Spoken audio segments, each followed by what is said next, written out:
boxes on your screen? Great. Got it. Thanks, all. My screen's a little, I don't know what it is. Maybe Zoom has done some updating and I'm not personally updated to it. So is there a download for the user to get updated is what I want to know. So good morning, and it's good to see you at the intersection today. We're going to give a few more minutes for people to enter and come into the intersection. But we were having a little conversation before this, and so I want to note it. But I first want to share with you how I woke up this morning. And my alarm went off. And I was in the middle of a dream. And our dear friend and colleague, Wendy, was preaching in my dream. And she was holding a baby while she was preaching. And then I get here on screen and Paul tells me that there is an amazing op-ed this morning in the Express News. So Paul and Martha Ann jumped in. Is Wendy with us? We can actually invite Wendy if she's with us. Is she with us? I'm looking. No, she's not. So, Paul, why don't you tell us about what you read? Well, let's, Martha Ann, Sister Martha Ann's name was on it also, so maybe it's best to ask her if she can comment. Yes, and Mehmet Oguz, who's with us, his name is on it also. A number of our regulars, Lisa Epstein. So anyway, a bunch of us. We were at a San Antonio Interfaith Alliance meeting, and we were talking about homelessness as we do, Afghan refugees as we do. And we said, we really think we need to speak out and call legislators in our state to respond in light of the multiple killings. And so the letter has short quotes from many faith traditions. I feel very good about that we're putting together the wisdom of our sacred scriptures, the wisdom of our traditions, calling for life. And in a minute, I'll find it online and I could put the link in the chat box. So I think it's sort of part of the good that we do together. We are in conversations and we speak together in the face of needs and challenges. Well, thank you for doing that. I wish we had known at the intersection. We could have had probably some more signatures on that. I'm glad you're sending the link. And it's also a great way to segue into, I don't know, a call or an invitation. I also have the letter to Congress that a multitude of mayors have signed about this as well, including our own. So I think what I will do after this is send out an email at the intersection, and it will have a link to this article in the Express News today. I'll also attach the mayor's, U.S. mayor's letter and what it's asking in the regard to mass shootings, and of course in response to Uvalde. And 2 days after that, at the intersection, of course, there was all voices among us who said, we need to do something. And so a collaborative started to form, and Paul is our lead on that, and he could use a co-lead. But Paul, would you like to talk a little bit about what the Sane Society Collaborative is doing and what it's about? Isn't that a neat name? Sane Society Collaborative. That is certainly something we are hoping for. Earlier this week, we had our initial meeting, and I want to invite all of you who have an interest in this, and I see some of the faces that I've been in contact with, some of whom were able to make the meeting, others who were not. We plan to meet again next Tuesday on virtually at 1 o'clock, and I'll put in the chat my email, so contact me if you would like to have a Zoom link. Yesterday's or this morning's op-ed that Sister Martha Ann described is just a wonderful connection with that. It was a very thoughtful piece that was aimed at the governor.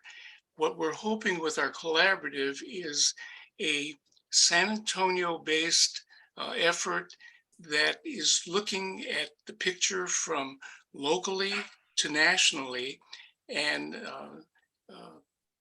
determining what are the things that we can do, whether we're part of the government or a nonprofit or faith community or business, to be able to, again, support this effort at a saner society when it comes to the area of gun safety and gun violence.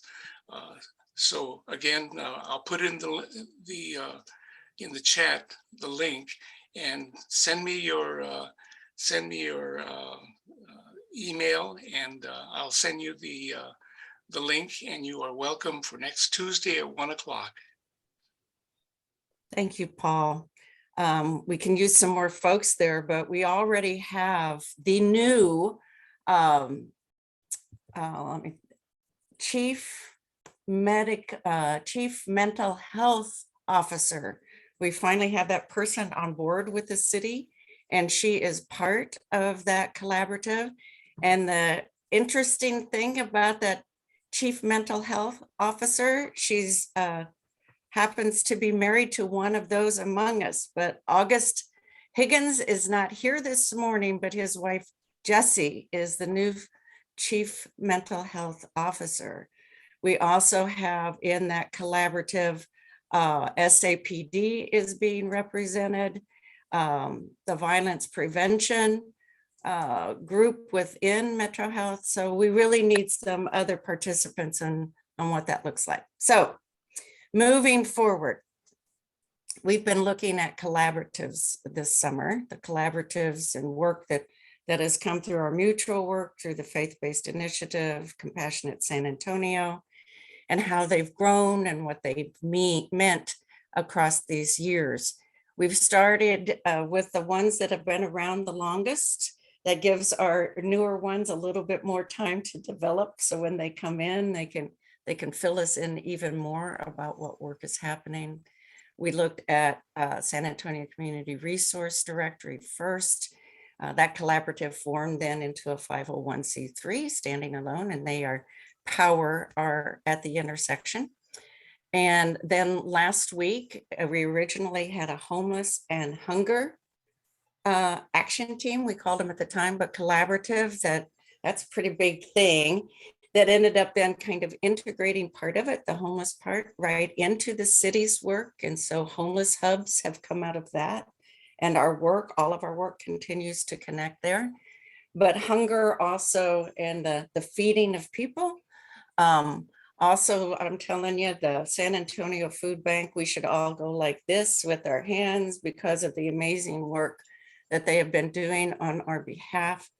And so we're going to be hearing from Erika this morning from the food bank. I don't know what happens when all of you move your cursor across the icons of us in the screen, but if we can all move to Erika, let's see if we can find Erika. Can you say good morning, Erika? Absolutely. Good morning, everybody. Okay, my name is Erika Borrego. Can everybody move your cursor onto Erika's forehead? I And won't just, take it personally. no, we hope you Promise. do. Because we're all going to like click there and send some really good vibes because Oh, thank Erika you. has COVID today and she is still with us. So we're all there with you. And yeah, we hope that you get better, and we are glad that you are with us this morning. And Lauren is also with us, Lauren Deal. She comes almost every week like the rest of us, but she does the faith connections, and she is our connection with the food bank. So if any of us ever, like want to make a connection with the food bank and know who to talk to or whatever, Lauren's our go-to.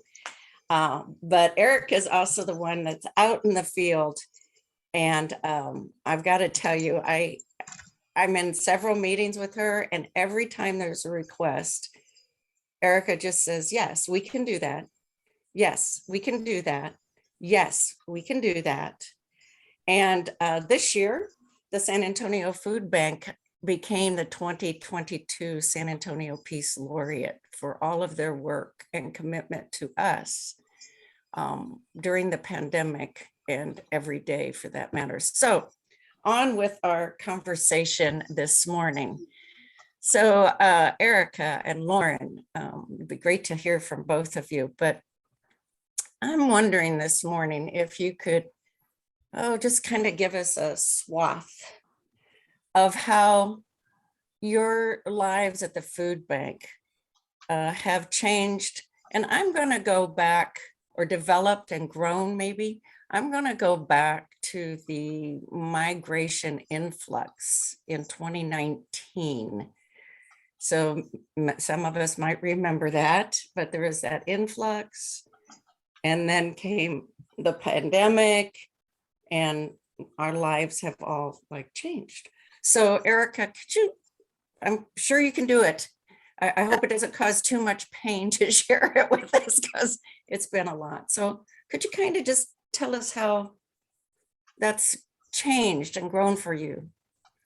Absolutely. Let me take a few steps back and just kind of introduce myself. I see a lot of familiar names and faces on this call. So I'm excited to be with you all this morning. And yes, my voice doesn't sound good. And yes, I have COVID, but I'm blessed that I'm healthy enough to be able to kind of weather this, and happy to be on the call with you all today. My name is Erika Borrego, and I'm the Chief Operating Officer at the San Antonio Food Bank, at your San Antonio Food Bank. I've actually been at the food bank for over 17 years.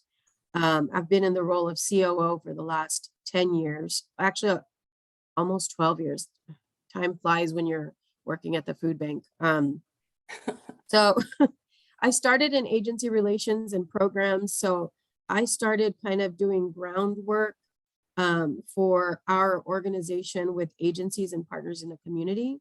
And my role has evolved multiple times as we've continued to grow and evolve as an organization that tries to meet the needs in our community. So my involvement generally in the collaborative space anymore is when it comes to representing the organization as our disaster response liaison. So as a COO, I oversee all of our emergency response, under which we categorize all natural and man-made disasters. And this has been my role since before I was a COO. So as a program director, we would flip that switch, and I would take charge of the organization and manage all of our resources in the event of a disaster. So switch over to me being the Chief Operating Officer. And for many years, I did actually manage the entire organization and all the resources. And as we've grown, we've kind of added new team members with talents that can help support in our programmatic work. But so I'm going to go back to 2018. And I remember getting the call from the city of San Antonio that they were opening, or we're talking about the migrant surge, right? Yeah. So they were opening a migrant resource center. And I will tell you, at that moment in time, I had limited to no experience working with migrants personally. I'm a social worker by trade. Prior to being at the food bank, I was at Lutheran Social Services. I don't know if there's anyone from it used to be called Lutheran Social Services. They have a new name, as their executive director for a foster care agency for almost 7 years. So I hailed from that, ended up at the food bank. And I know we partner with great organizations that serve migrants every day, but we weren't in the day-to-day business of working with migrants. But the city needed us, and we wanted to help. So as Anne says, I'm kind of a yes person, not to please people, but because I feel like we have a strategic role to play in these types of operations where we can help exactly talk to kind of what we're talking about today, collaboration. So we are masters at receiving and managing and doling out resources to the community. We physically have space, we have logistical capacity, and we have intellectual capital through our team in logistics where we're able to lend a hand in a very either integrated way or a very kind of behind the scenes way to operations like the Migrant Resource Center. I personally spent a couple months there every single day, helping them get organized, create processes, create a flow for donations and meals. And once we got that pretty well stabilized, the city was able to pull in some temporary staffing and lend some of their otherwise utilized talents in other areas to support this operation. What that did for me personally was it showed me an entire other world out there. I'm from the border. I'm from Brownsville, Texas.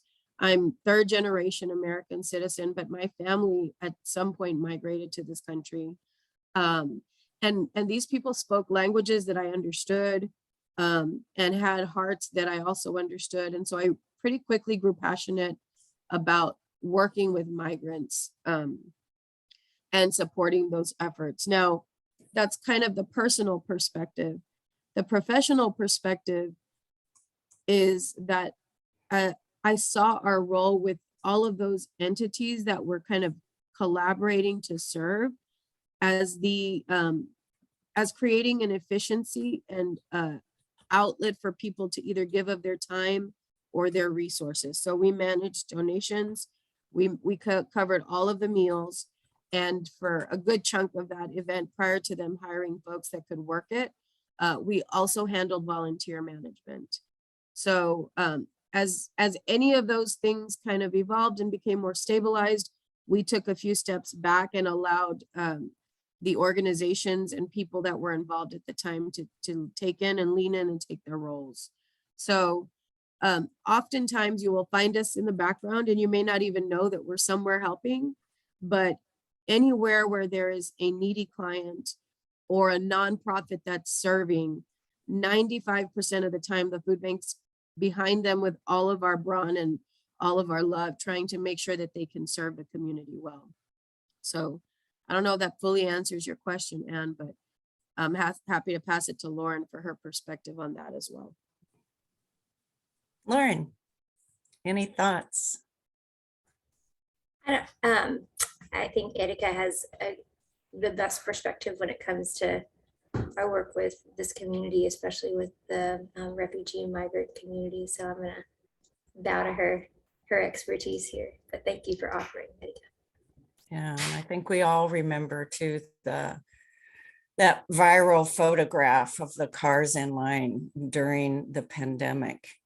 And I'm just curious, Erika, I just want to sidebar a little bit when she said that, I don't say yes just to be nice, because it's not the way her voice sounds when she says, yes, we can do that.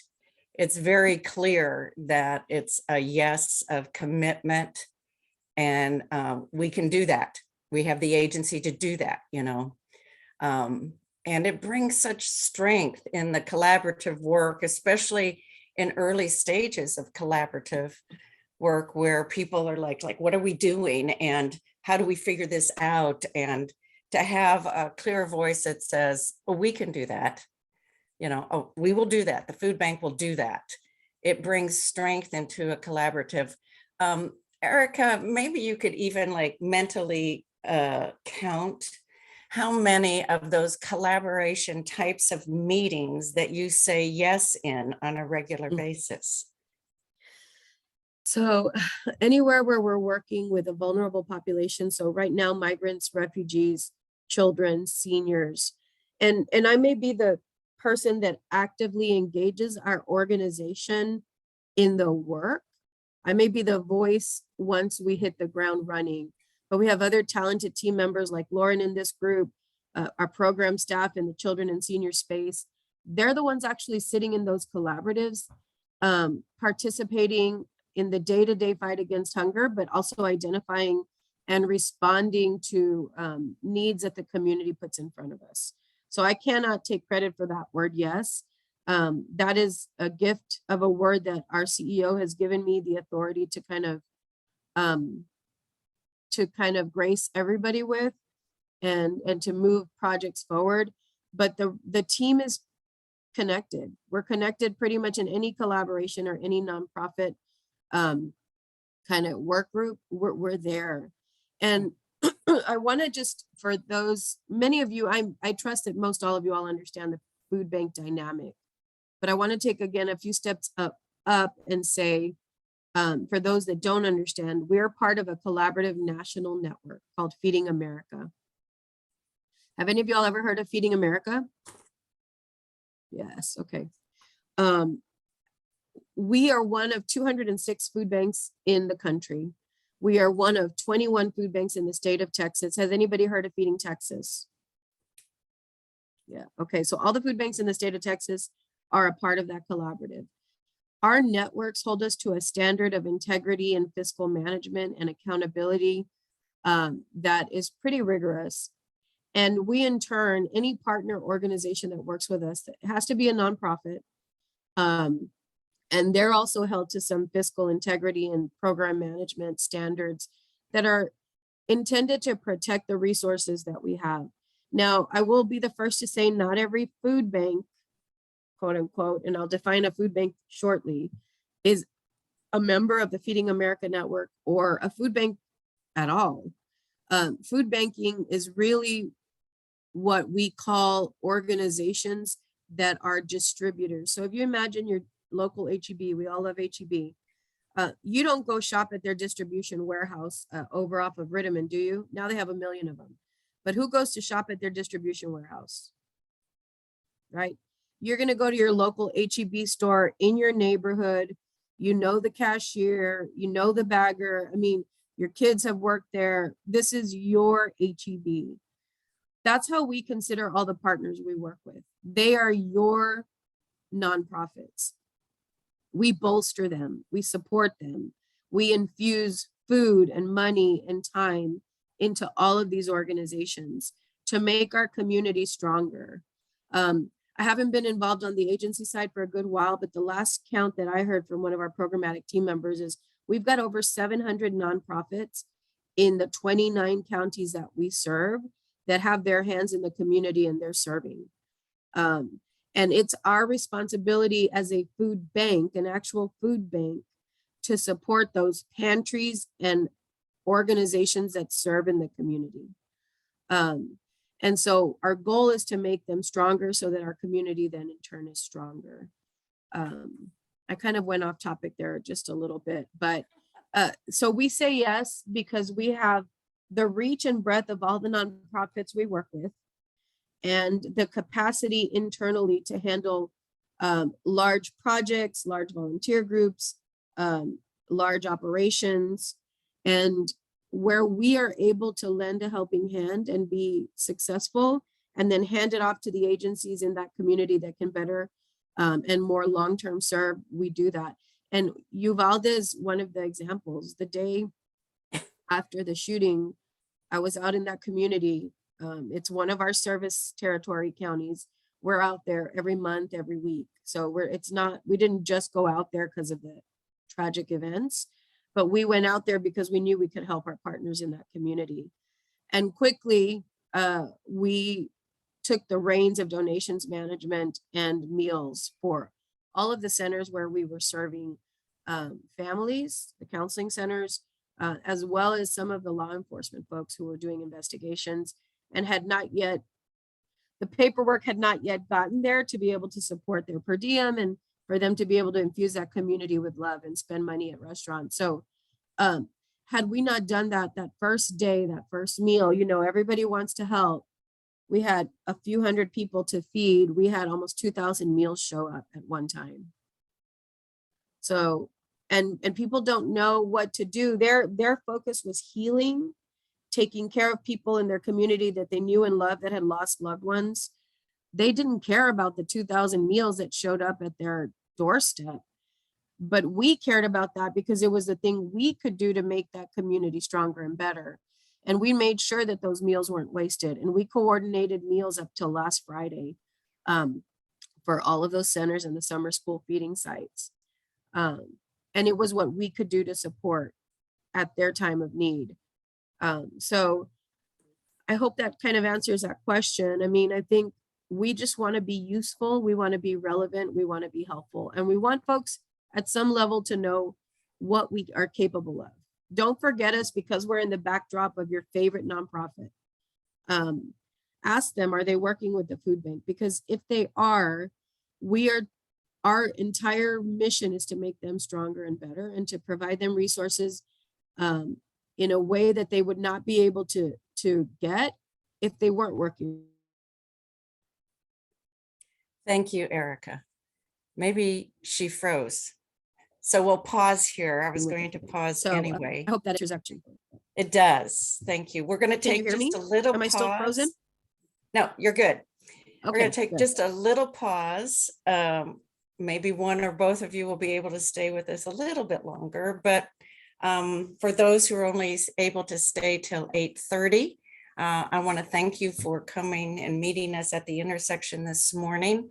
Bill or Billy, I want to invite you to put into chat where people can get these recordings from the last 2 weeks, where those are posted, when it's posted, like what Erika's, any of us can take that posting and send it out to our colleagues and networks and say, I don't know if you knew all these things about the food bank, but you know, it's worth the 10-15 minute listen.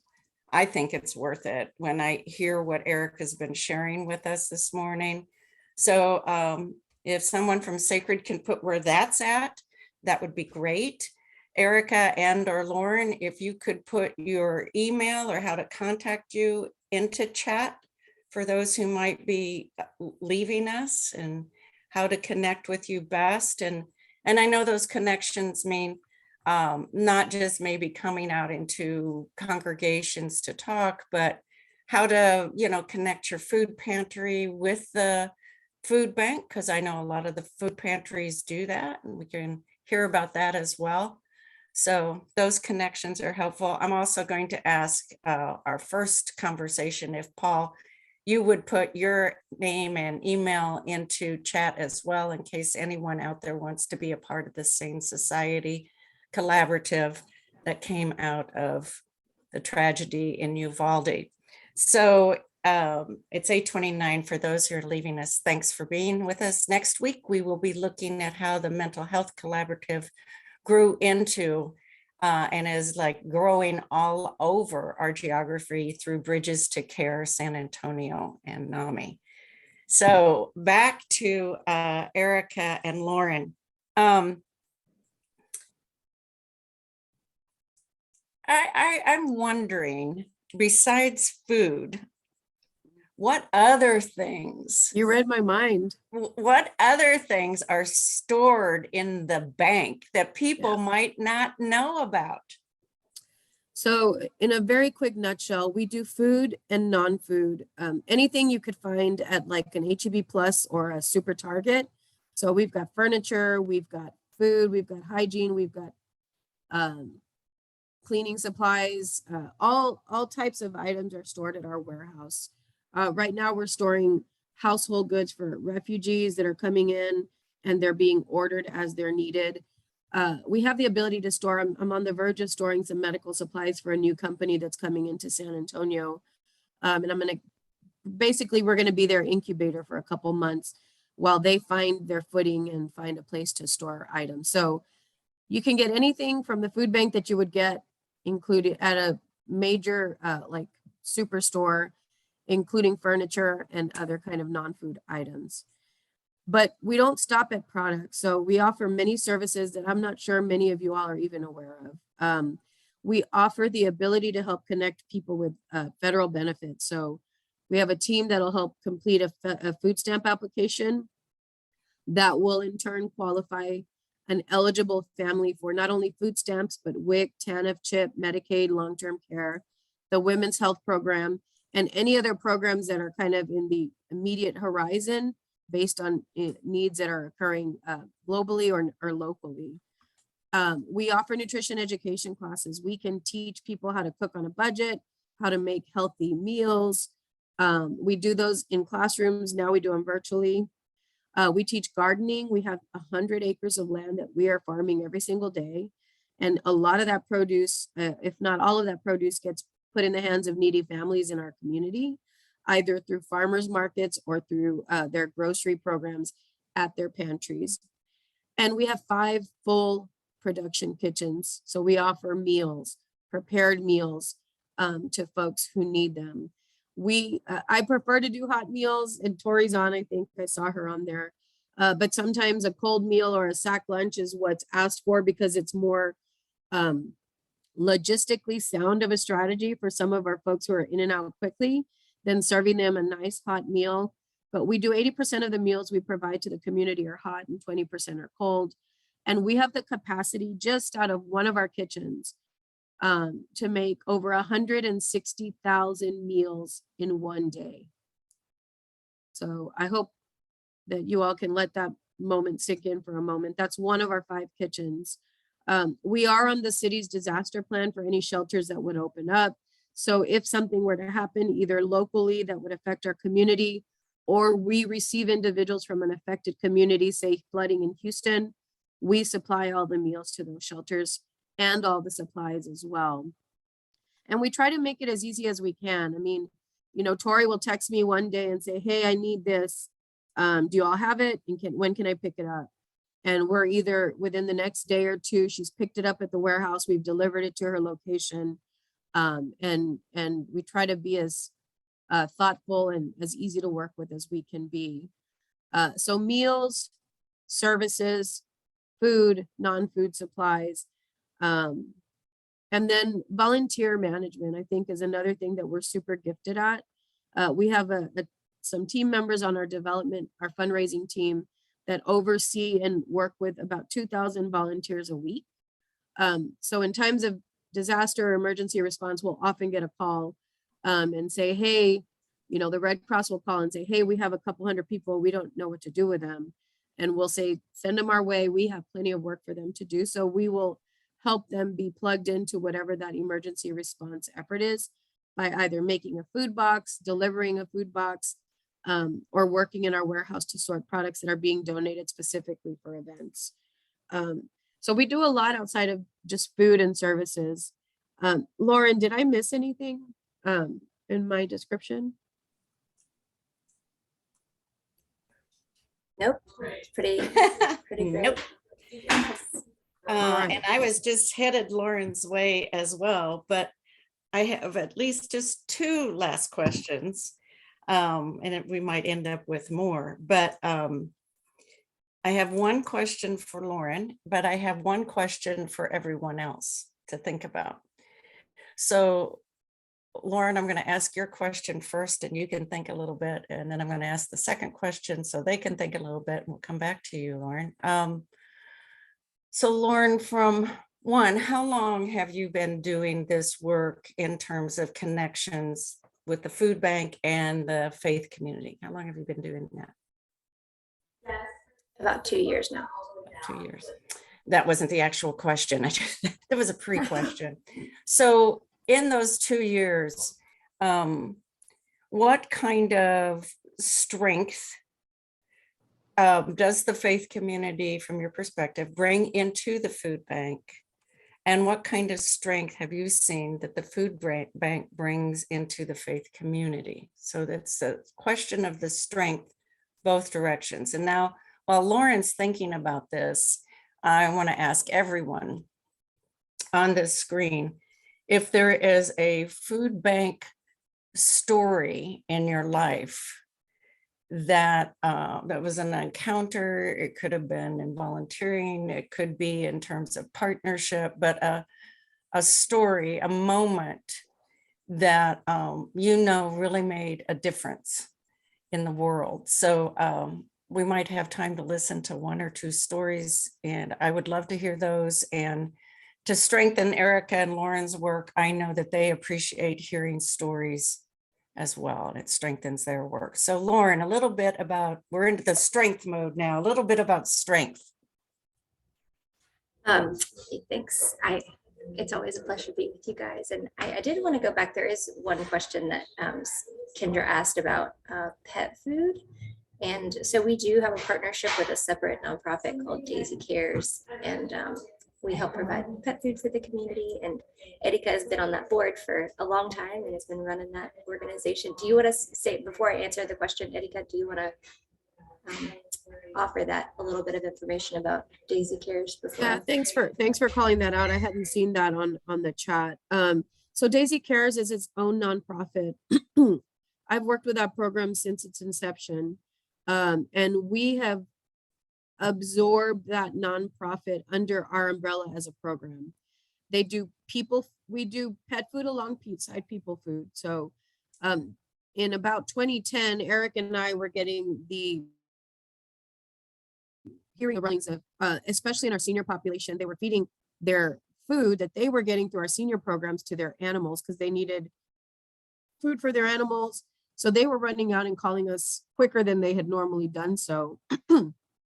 We realized pet food is expensive. Even for people with resources, pet food's expensive. And in some cases, these companions are really the only companion someone has. Excuse me. And we wanted to make sure that they were taken care of and they could preserve that relationship with their loved pet. So less animals in shelters, keeping them in homes where they're loved, feeding pet food alongside people food, and serving the whole family, including the pet. We also offer some vet care and a lot of education. We partner with ACS, and probably about 80 of our pantries access pet food and distribute it.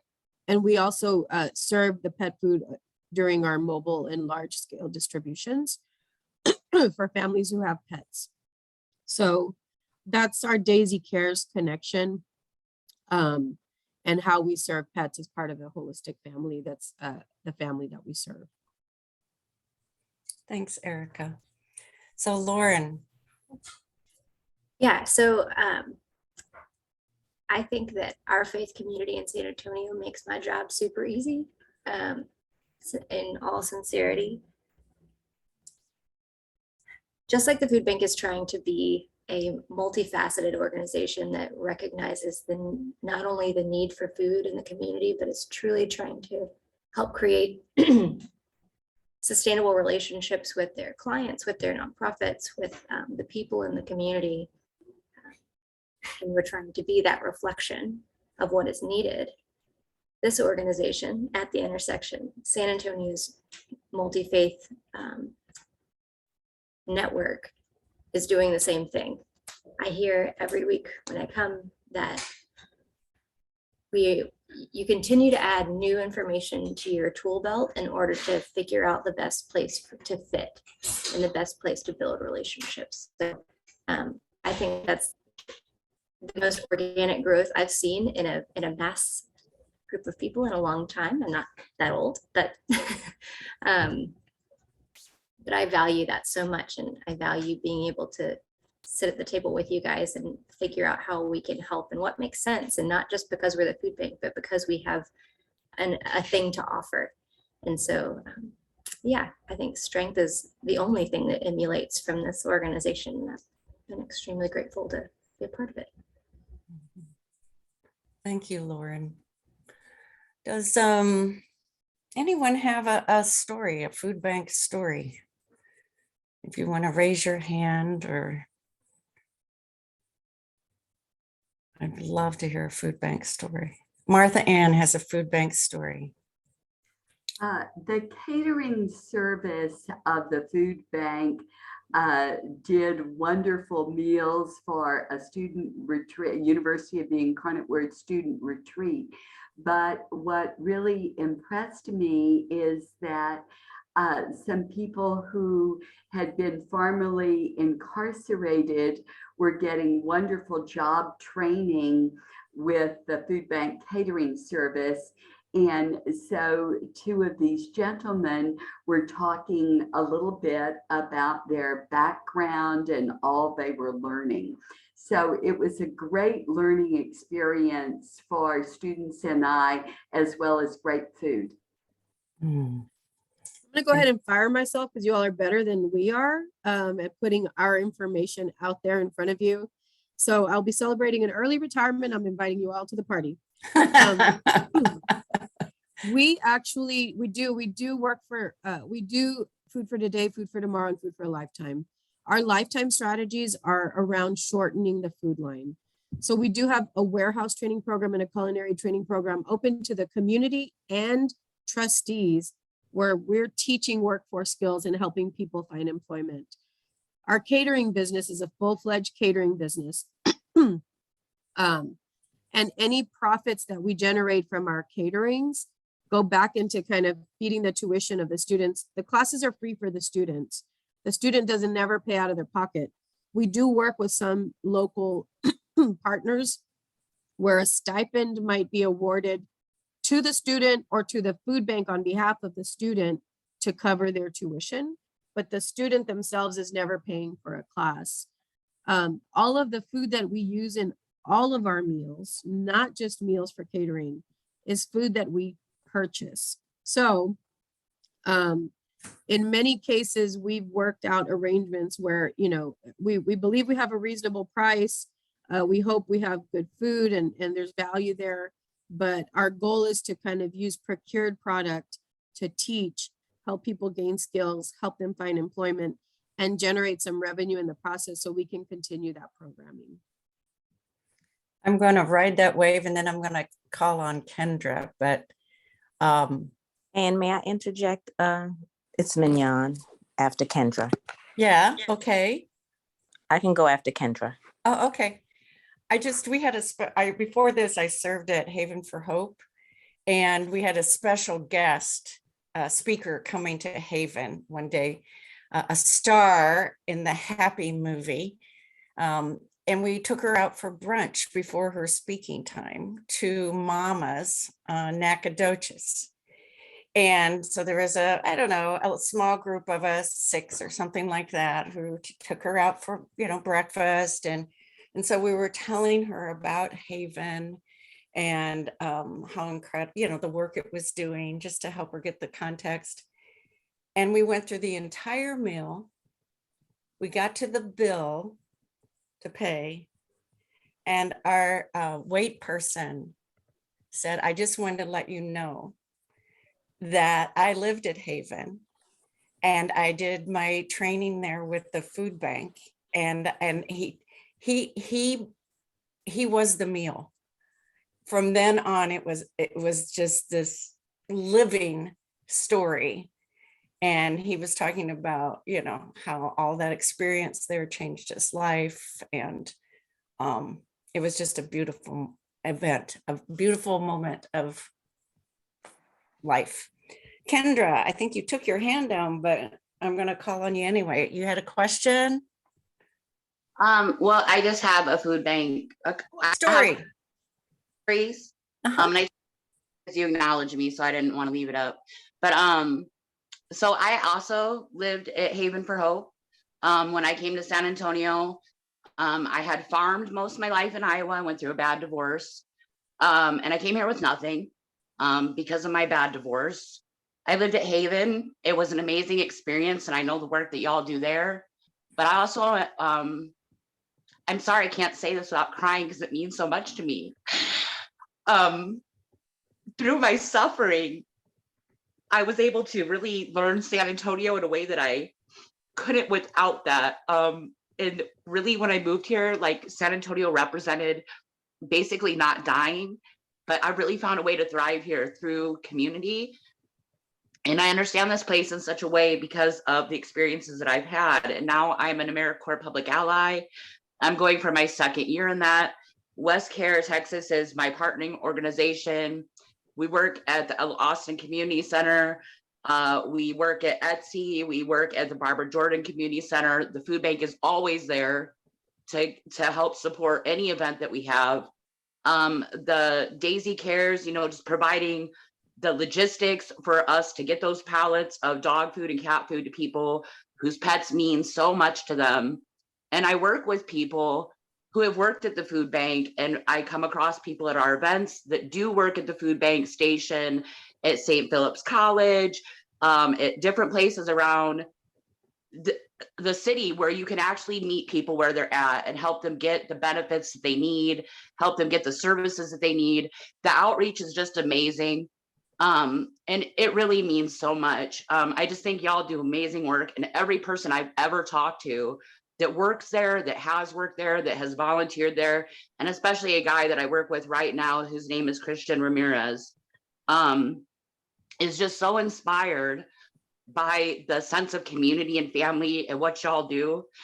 And I can't thank you enough. And I think it's so important that you guys do farm, because I think it's really important for people to realize where our food comes from, and how that whole process, that getting connection with nature and back to God's kingdom is huge in the understanding of people and life in general. And so just thank you so much for all you do. We appreciate you endless. I love the way the light streams across Kendra's icon. Mignon, we're going to finish with Mignon. We're at 8:47. It's good, right, Mignon? Yes, it is. I just wanted to say the food bank has been helping support the Antioch Food Bank. And our church's food bank has been in service for like 40 years. But over the time of the pandemic, as everyone knows, most of the pantries in the area, you've had an increase of families needing services. And it has been so rewarding to be able to provide to the community. And just this past week, people were so excited about the quality of the food that they were able to get through the food bank. And one gentleman was just excited because we had eggs. We had fresh eggs. And he talked about how expensive it was to get these things now in the grocery stores. And the thing that I've noticed the most is within our community, the people who come through the food bank see it as their food bank. So we recently had a community event where there was a balloon release and a prayer, but the people from the food bank came. They were cleaning up, they were putting chairs up because they own the food bank. The persons who are in the line own the food bank. And week after week, we get new clientele, and they say, we're told if we come over here to the east side, if we come to Antioch, you'll never get turned away. There's always something. And I just want to thank the food bank for what they provide, and allow us to be able to give back to the community. It's gone from maybe 170 families to over 300 families now. But that just speaks to the need. And I'm so excited to hear about all the other opportunities that the food bank has, not just to get food, but to grow food and to learn how to cook food. And we want to figure out ways to extend what we're doing at our food bank so that we can help people move from the condition that they're in into a better condition. So just thank you.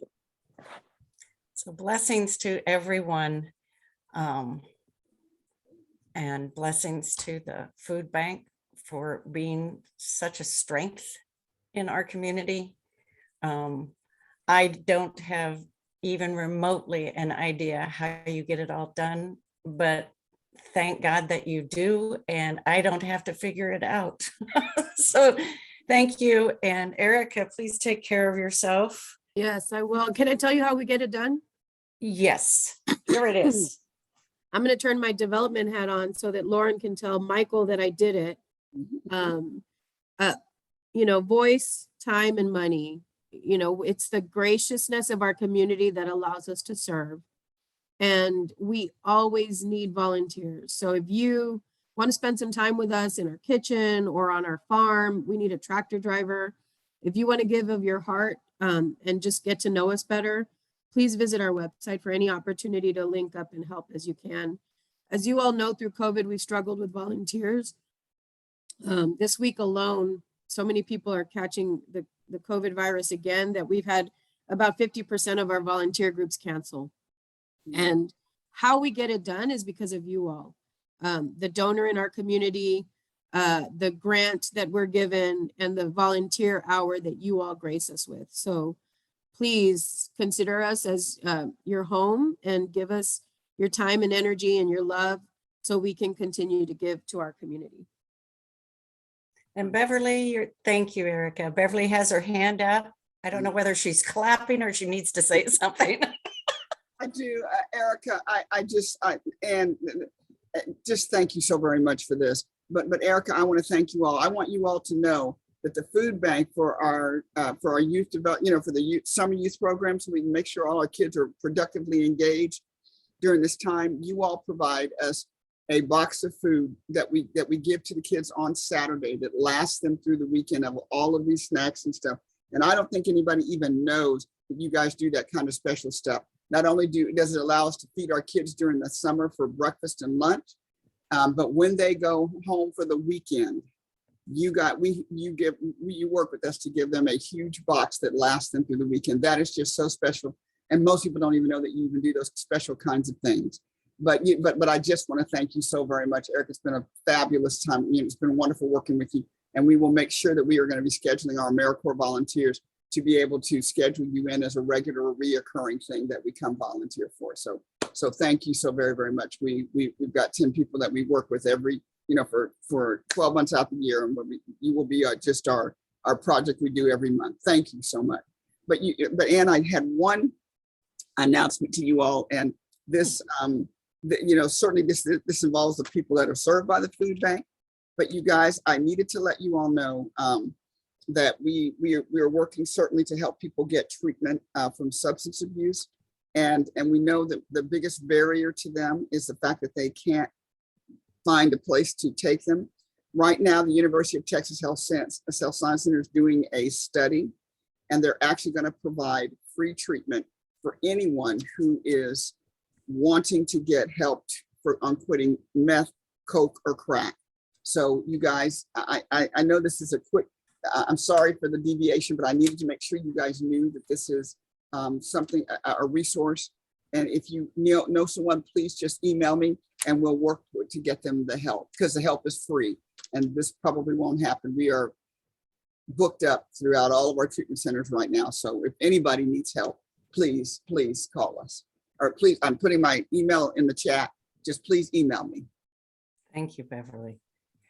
What we do and how we do it together makes a difference. And that's why we keep coming together every Thursday. So I'm going to invite everyone, bring another person next week. We need to get our entire community connected and co-laboring together. So thank you, Food Bank, for being with us today and for all you do. Thank you, everyone, for all you do every day. Have great weekends. And I will see you next week at the intersection. Have a blessed day, everyone. Thank you. Bye, everyone. Have a Bye. blessed one. And don't forget to share your dream with Wendy. I did already. Okay.